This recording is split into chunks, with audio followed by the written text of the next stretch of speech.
Hi, this is Peter Schiff. It is Monday, September 7th, 2009. Happy Labor Day, everybody.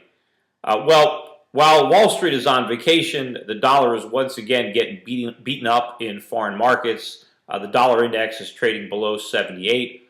Currencies such as the New Zealand dollar, I noticed, are at a new 52-week high.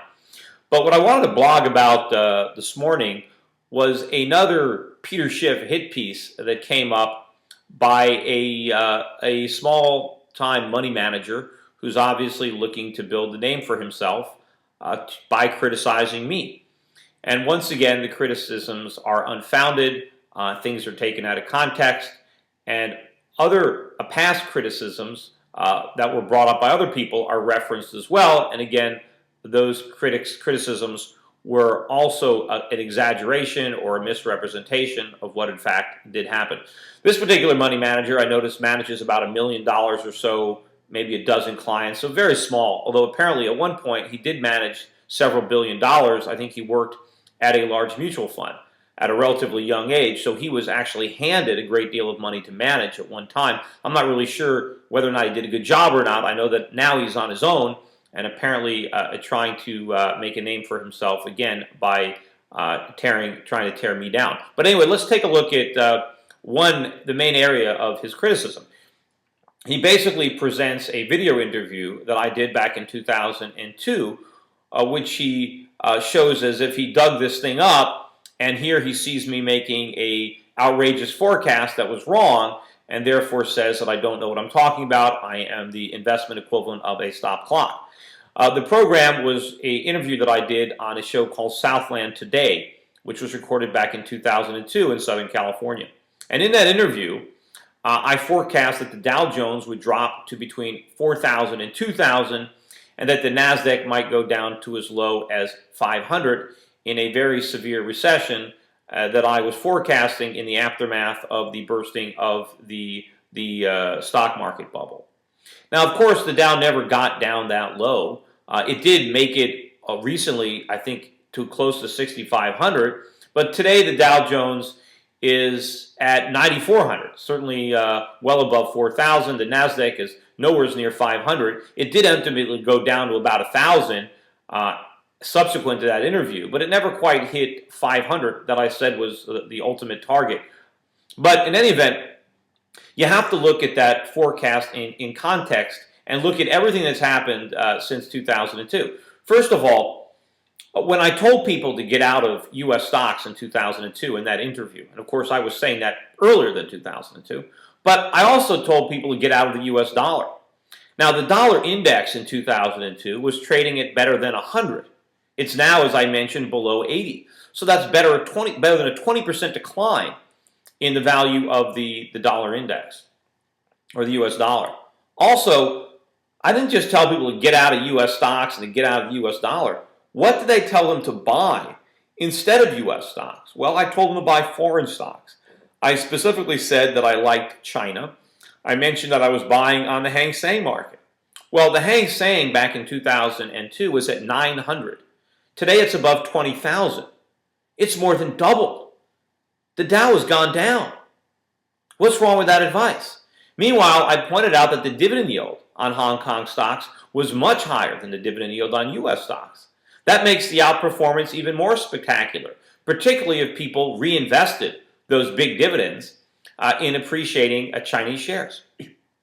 Also, I said buy commodities. I said the commodity prices were going to rise. Well, back in 2002, the CRB was at 200. It's now better than 400. Commodities have doubled. The Dow's gone down. I also told people to buy oil. Well, oil was at $30 a barrel. It's now at $70 a barrel. It's more than doubled. The Dow's gone down. I also told people to buy gold. Gold was at $300 an ounce. It's now almost $1,000. The price of gold has tripled and the Dow has gone down. So what's wrong with my investment advice? What's wrong with that interview?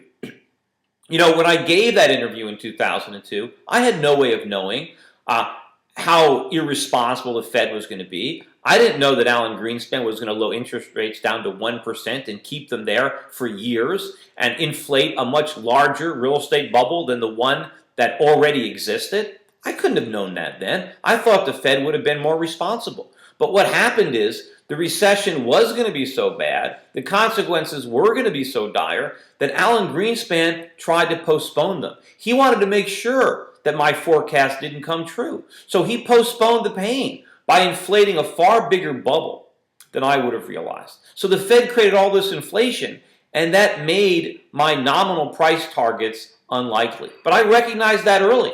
Back in 2003 and 2004, I changed my forecast. I stopped forecasting Dow 4000 or Dow 2000 or NASDAQ 500.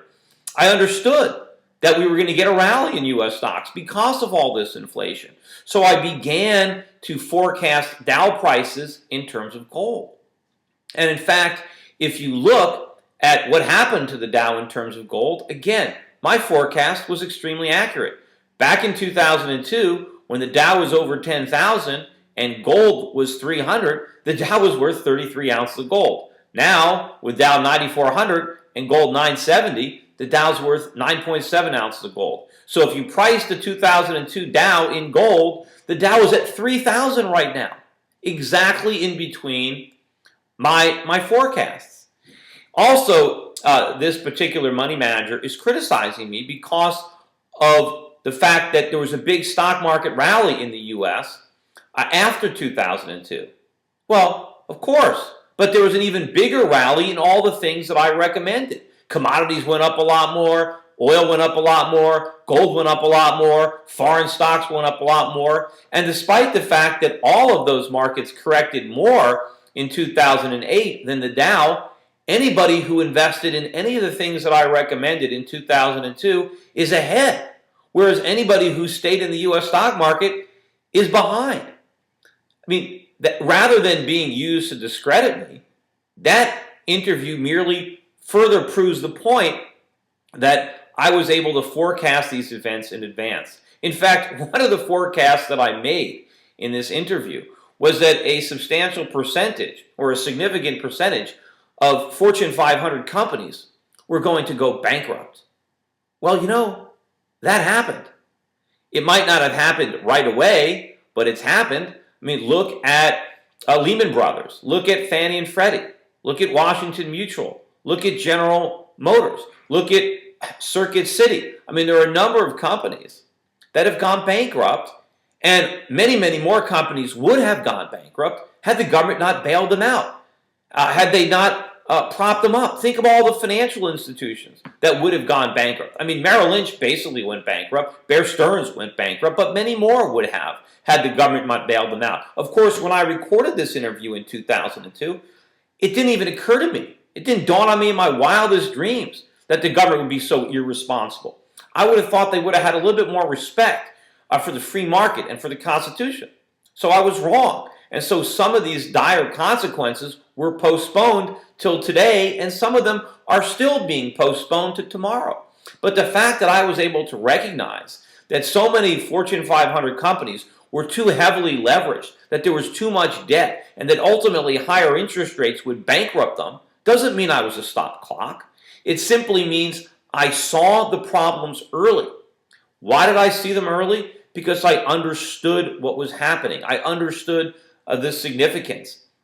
And the fact that the crisis didn't unfold specifically and exactly the way I saw it in 2002 is because circumstances changed subsequent to 2002, which would have caused me to change my forecast. But nonetheless, those predictions don't discredit me. But again, if you want to make this assessment for yourself, look at that video clip. Go to Peter Schiff Southland today. Watch both parts.